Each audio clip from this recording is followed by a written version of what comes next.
Today, we're going to break down a really powerful story. It's all about kindness, community, and what it actually means to be rich. So let me just start by asking you this, because it's really the heart of the whole story. What if the worst businessman you could possibly imagine, the guy who seems wasteful and just plain foolish, was secretly the wealthiest person in town? How could that even be possible? Well, this story comes to us from Matt Friedman, who founded the Mekong Club. And he uses this really simple tale to get at a huge idea. What is wealth, really? Okay, so first up, let's meet this unlikely businessman and the puzzle he creates for everyone around him.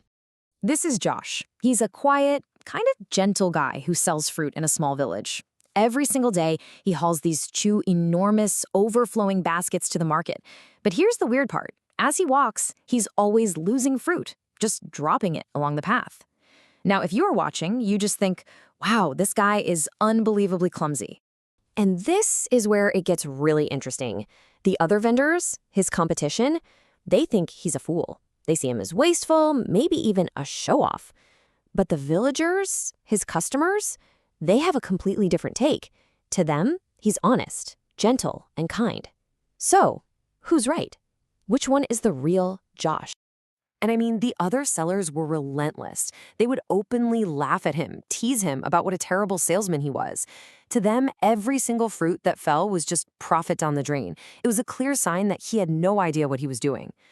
They weren't seeing the whole picture, not even close. So what was really going on? Well, that brings us to the secret harvest and the incredible method behind all of that so-called madness.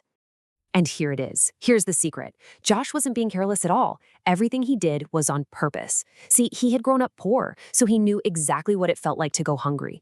And that experience gave him this profound sense of empathy for anyone else who was struggling. So he came up with this really unique system.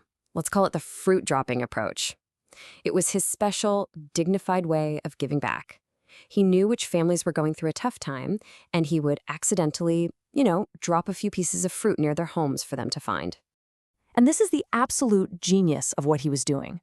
Josh understood that people, even when they're struggling, have their pride. So, by making it look like an accident, he was able to give them this gift without making anyone feel like a charity case, without embarrassing them. It was this incredible act of respect. 25%. Think about that for a second. For years, he was secretly giving away almost a quarter of everything he earned. This wasn't just, a piece of fruit here and there. This was a massive ongoing commitment to his community. But what happens when the person who is always giving suddenly finds himself in desperate need? Well, this is the moment where Josh's entire philosophy is put to the ultimate test. And then, crisis hits. Josh's wife, Jane, gets terribly sick. She needs a very expensive operation to save her life.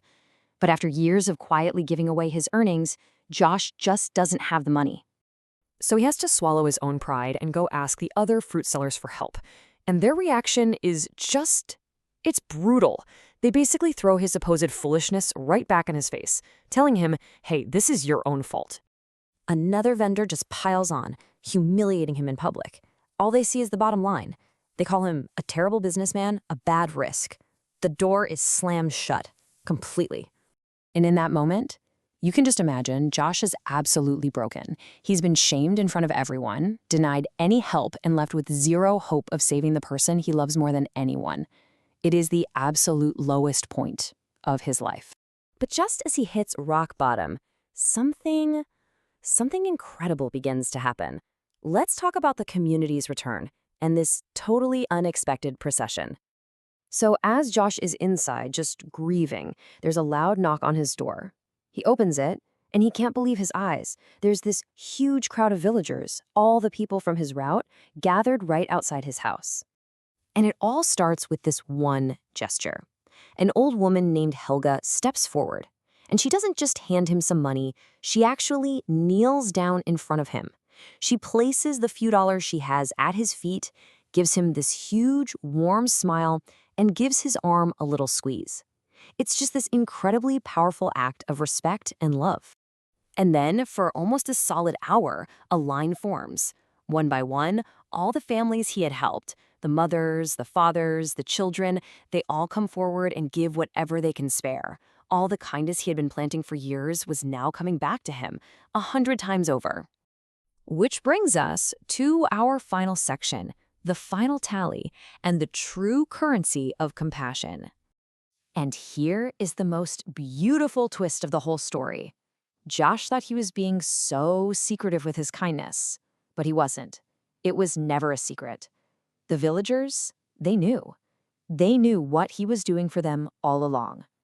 And that really gets to the heart of it, right? As the story says, few kindnesses in life go unnoticed. When his moment of need came, the community didn't just repay a debt.